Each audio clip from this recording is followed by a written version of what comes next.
மக்கள் அனைவருக்கும் வணக்கம். தேர்தல் தேதி அறிவிச்சாச்சு. யாருக்கு ஓட்டு போடுறது? இவங்களுக்கு ஓட்டு போடுறதா, அவங்களுக்கு ஓட்டு போடுறதா?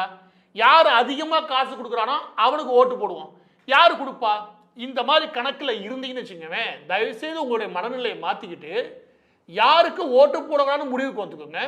அதுக்கப்புறம் தேர்தல் பிரச்சாரங்கள், வாக்குறுதிகள், அதுக்கப்புறம் நீங்க ஒரு முடிவு, யாருக்கு ஓட்டு போடுறோம் இல்லையா அந்த முடிவுக்கு வாங்க.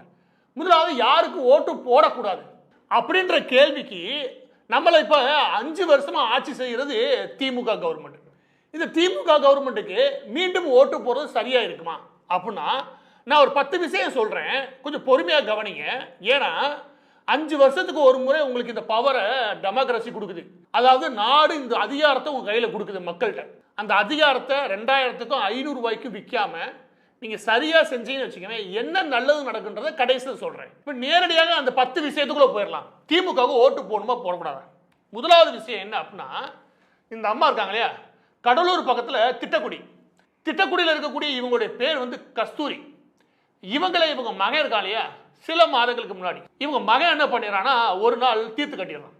அது அவங்க வீட்டுக்குள்ளேயே புதைச்சிருந்துச்சிடும். அதற்கு என்ன காரணம் சொல்லி அவனுடைய பேர் வந்து சேவாக்கு நினைக்கிறேன். அது என்ன காரணம் சொல்லி தேடும்போது கடைசி அந்த பையன் அவனை விசாரிக்கிற அன்னைக்கு கூட முழு கஞ்சா போதை.